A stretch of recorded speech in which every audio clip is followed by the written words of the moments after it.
Hello friends, welcome back to Mallu drama box. Barrister Babu എന്ന സീരിയലിൻ്റെ season 2 ആയിട്ടുള്ള ദുർഗ ആൻഡ് ചാരു എന്ന സീരിയലാണ് ഈ വീഡിയോയിൽ എക്സ്പ്ലെയിൻ ചെയ്യാൻ പോകുന്നത്. അപ്പോൾ ഇതിന് മുന്നേ ഞാനിട്ട എപ്പിസോഡ്സ് കാണാത്തവർ അതൊന്ന് കാണുക. ആദ്യമായി ചാനൽ കാണുന്നവരാണെങ്കിൽ ഇഷ്ടപ്പെട്ടെങ്കിൽ സബ്സ്ക്രൈബ് ചെയ്ത് സപ്പോർട്ട് ചെയ്യുക. അപ്പോൾ നമുക്ക് എന്തായാലും വീഡിയോയിലേക്ക് കിടക്കാം. കഴിഞ്ഞ എപ്പിസോഡ് അവസാനിച്ചത് ദുർഗ ചാരുവിനോട് വീട്ടിൽ നിന്ന് ഇറങ്ങി പോകാൻ വേണ്ടി പറയുന്നതൊക്കെ കാണിച്ചിട്ടാണ്. അപ്പോൾ ദുർഗ ഇങ്ങനെ ചാരുവിനോട് പെരുമാറാൻ കാരണം ജുംകി അവളുടെ അടുത്തേക്ക് വന്നിട്ട് ചാരുവിനെ നീ തട്ടിയെടുത്തേക്കാണ്, എനിക്ക് എൻ്റെ ചാരുവിനെ തിരിച്ചു തരണമെന്നൊക്കെ പറഞ്ഞിട്ട് അവളോട് പരാതി പറഞ്ഞിട്ടുണ്ടാവും. അപ്പോൾ അതുകൊണ്ട് മാത്രമാണ് അവൾ ഇങ്ങനെയൊക്കെ ബിഹേവ് ചെയ്യുന്നത്.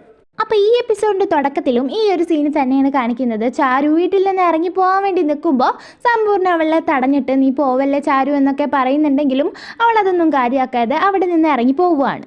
അപ്പോൾ ദുർഗ മനസ്സിൽ എന്നോട് ക്ഷമിക്ക് ചാരു, ഞാൻ ജുംകിക്ക് വേണ്ടിയിട്ടാണ് നിന്നോട് ഇങ്ങനെ മോശമായിട്ട് പെരുമാറിയതെന്നൊക്കെ പറഞ്ഞിട്ട് നന്നായിട്ട് കരയുന്നുണ്ട്. അപ്പോൾ ഇതൊക്കെ കണ്ടിട്ട് സോമനയും അവളുടെ ഭർത്താവും നന്നായിട്ട് സന്തോഷിച്ചിട്ട് നിൽക്കുകയാണ്. അപ്പോൾ ചാരുവിനെ പുറത്താക്കാൻ വേണ്ടിയിട്ട് സോമനയാവും ജുംകിയെ ദുർഗയുടെ അടുത്തേക്ക് പറഞ്ഞയച്ചിട്ട് അങ്ങനെയൊക്കെ പറയിച്ചിട്ടുണ്ടാവുക. അപ്പോൾ അതിന് പ്രതിഫലമായിട്ട് ജുംകിക്ക് അവളൊരു പാദസരം കൊടുത്തിട്ടുണ്ടാവും.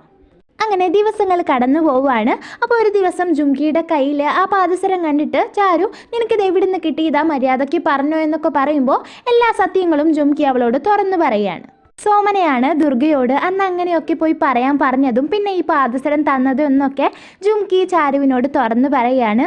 അപ്പോഴാണ് ചാരുവിന് മനസ്സിലാവുക അന്ന് ദുർഗ അങ്ങനെയൊക്കെ പെരുമാറിയത് വെറുപ്പ് കൊണ്ടൊന്നുമല്ല, അവൾക്ക് ഒരുപാട് സങ്കടമായിട്ടുണ്ടാവും എന്നൊക്കെ അങ്ങനെ വിചാരിച്ചിട്ട് അവൾ നേരെ അവളുടെ സ്കൂളിലേക്ക് പോവുകയാണ്. അപ്പോൾ ഈ സമയം സ്കൂളിൽ കോമ്പറ്റീഷൻ നടക്കുന്നുണ്ട്, ഒരു പാട്ടിൻ്റെ കോമ്പറ്റീഷൻ ഉണ്ടെന്ന് പറഞ്ഞില്ലേ. പക്ഷേ ആ പാട്ടിൻ്റെ കോമ്പറ്റീഷന് പകരം അവൾക്ക് ഒരു സ്പീച്ചാണ് കൊടുക്കുന്നത്. അതിൻ്റെ ടോപ്പിക്കായിട്ട് കൊടുക്കുന്നത് അമ്മയെക്കുറിച്ച് പറയാനാണ്. പക്ഷേ സ്റ്റേജിൽ കയറിയിട്ട് അവൾ ആകെ പേടിച്ച് നിൽക്കുകയാണ്. ഇതൊക്കെ കണ്ടിട്ട് ബിനോയും സമ്പൂർണ്ണയും ആകെ ടെൻഷൻ അടിച്ച് നിൽക്കുന്നുണ്ട്. അപ്പോഴാണ് അവിടേക്ക് ചാരു വരുന്നത്. എന്നിട്ട് അവളുടെ ഒപ്പം സ്റ്റേജിൽ കയറിയിട്ട് അവർ രണ്ടുപേരും കൂടിയിട്ട് അമ്മയെക്കുറിച്ച് നന്നായിട്ട് പ്രസംഗിക്കുന്നുണ്ട്. അങ്ങനെ ആ കോമ്പറ്റീഷനിൽ അവർക്ക് തന്നെ ഫസ്റ്റ് കിട്ടുന്നുണ്ട്. അപ്പോൾ ആ കോമ്പറ്റീഷനിൽ ജയിച്ചതിനും അവർ രണ്ടുപേരും തമ്മിലുള്ള പ്രശ്നങ്ങളെല്ലാം മാറിയതിനും ബിനോയ്ക്കും സമ്പൂർണ്ണയ്ക്കും സന്തോഷമാവാണ്. എന്നിട്ട് ഒരു ഗോൾഡ് ചെയിൻ എടുത്തിട്ട് ചാരുവിന് ഇട്ട് കൊടുക്കാൻ വേണ്ടി സമ്പൂർണ്ണ നോക്കുമ്പോൾ ചാരു എനിക്കിതൊന്നും വേണ്ട, ഞാൻ കേട്ടിട്ടുണ്ട് വിലപിടിപ്പുള്ള സാധനങ്ങൾ നമ്മുടെ ബന്ധങ്ങളെ മുറിച്ച് കളയും എന്നൊക്കെ പറയുമ്പോൾ സമ്പൂർണ്ണ പറയാണ് നീയും എനിക്ക് ദുർഗയുടെ പോലെ തന്നെയാണ്, നീ ഇത് വാങ്ങണമെന്ന് പറഞ്ഞിട്ട് ആ മാല ഇട്ട് കൊടുക്കുന്നുണ്ട്. പിന്നെ വീട്ടിലേക്ക് വന്നതിന് ശേഷം സോമനയുടെ ഭർത്താവ് പലാശിൻ്റെ കാലും ഒരു മുറിവ് കാണാണ്. അപ്പോൾ ഇത് കണ്ടിട്ട് ചാരുവിന് ആകെ സംശയമാവുന്നുണ്ട്. അവർ ആ രാക്ഷസൻ്റെ രൂപം കെട്ടി വന്ന ആളുടെ കാലമ്മ മുറിവാക്കിയിട്ടുണ്ടായിരുന്നില്ലേ, അപ്പോൾ ഇയാളാവോ ആ വേഷം കെട്ടി വന്നിട്ടുണ്ടാവുക എന്ന് ചാരു ചിന്തിക്കുന്നുണ്ട്. ആ സീൻ കട്ടായിട്ട് പിന്നെ സമ്പൂർണ്ണ ബിനോയുടെ അടുത്തേക്ക് ചെന്നിട്ട് എനിക്കൊരു ഗിഫ്റ്റ് വേണമെന്ന് പറയുന്നതാണ് കാണിക്കുന്നത്. അപ്പോൾ ബിനോയ് നിനക്ക് എന്ത് ഗിഫ്റ്റാണ് വേണ്ടതെന്ന് ചോദിക്കുമ്പോൾ എനിക്ക് നമ്മുടെ ചാരുവിനെ ദത്തെടുത്താൽ കൊള്ളാമെന്നുണ്ട് എന്ന് പറയുന്നുണ്ട്. അപ്പോൾ ഇത് കേട്ടിട്ട് ബിനോയ് ആദ്യം ഒന്ന് ചിന്തിച്ച് നിന്നിട്ട് ആ ശരി നമുക്ക് ഇതെന്തായാലും ചെയ്യാം, നമ്മുടെ ചാരുവിനെ ദത്തെടുക്കാം എന്ന് പറയുന്നുണ്ട്. അപ്പോൾ ഇത് കേട്ടിട്ട് സമ്പൂർണ്ണയ്ക്കും പിന്നെ ദുർഗയ്ക്കും നന്നായിട്ട് സന്തോഷമാവാണ്. പിന്നെ ചാരു സോമനയുടെയും പലാശിൻ്റെയും റൂമിൽ കയറിയിട്ട് അവിടെ ആകെ തിരഞ്ഞു നോക്കുന്നുണ്ട്. അന്ന് ആ രാക്ഷസൻ്റെ വേഷം കെട്ടി വന്നത് പലാശാണെന്ന് തെളിയിക്കാൻ വേണ്ടിയിട്ടാണ് അവൾ ഒരു തെളിവിന് വേണ്ടിയിട്ട് അവിടെ അന്വേഷിക്കുന്നത്. അപ്പം അങ്ങനെ ലാസ്റ്റ് അവൾക്കൊരു ഹോട്ടലിൻ്റെ ബില്ല് കിട്ടുകയാണ്. അപ്പോൾ അന്ന് ആ സംഭവം നടന്ന ദിവസം പലാശ് ബാക്കിയുള്ളവർക്കൊന്നും സംശയം വരാതിരിക്കാൻ വേണ്ടിയിട്ട് ആ വീട്ടിൽ നിന്ന് ഗ്രാമത്തിലേക്ക് പോവുക എന്ന് പറഞ്ഞിട്ട് അവിടെ നിന്ന് പോയിട്ടുണ്ടാവില്ലേ. അപ്പോൾ അവൻ അങ്ങോട്ടൊന്നുമല്ല പോയിട്ടുണ്ടാവുക, അവന് ആ കൽക്കത്തയിൽ തന്നെ ഒരു ഹോട്ടലിൽ പോയിട്ട് അവിടെ റൂം എടുത്തിട്ടാവും താമസിച്ചിട്ടുണ്ടാവുക. അങ്ങനെ അവിടെ നിന്നാവും ഇവളെ പേടിപ്പിക്കാൻ വേണ്ടിയിട്ട് അവൻ വന്നിട്ടുണ്ടാവുക. അപ്പം ആ ഒരു ബില്ല് തന്നെയാവും ചാരുവിന് കിട്ടിയിട്ടുണ്ടാവുക. അപ്പോൾ ഇത് ചെന്നിട്ട് ദുർഗയ്ക്ക് അവൾ കാണിച്ചു കൊടുക്കുകയാണ്. എന്നിട്ട് അവൻ അവിടെ താമസിച്ചിട്ടുണ്ടോ ഇല്ലേ എന്ന് അറിയാൻ വേണ്ടിയിട്ട് അവർ രണ്ടുപേരും കൂടിയിട്ട് ആ ഹോട്ടലിലേക്ക് പോവുകയാണ്.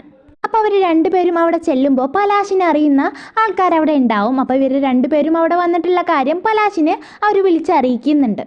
അങ്ങനെ പലാശ് പറഞ്ഞതനുസരിച്ചിട്ട് അവർ രണ്ടുപേരെയും അവരൊരു മുറിയിൽ കെട്ടിയിടുന്നുണ്ട്.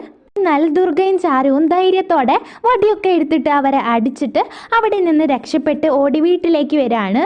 എന്നിട്ട് അവിടെ നടന്ന കാര്യങ്ങളും അന്ന് രാക്ഷസനായി വേഷം മാറി വന്നത് പലാശാണെന്നുള്ള കാര്യമൊക്കെ ബിനോയോടും സമ്പൂർണ്ണയോടും അവർ പറയാണ്. എന്നിട്ട് തെളിവിനായിട്ട് ആ ഹോട്ടലിലെ ബില്ലും കാണിച്ചു കൊടുക്കുകയാണ്.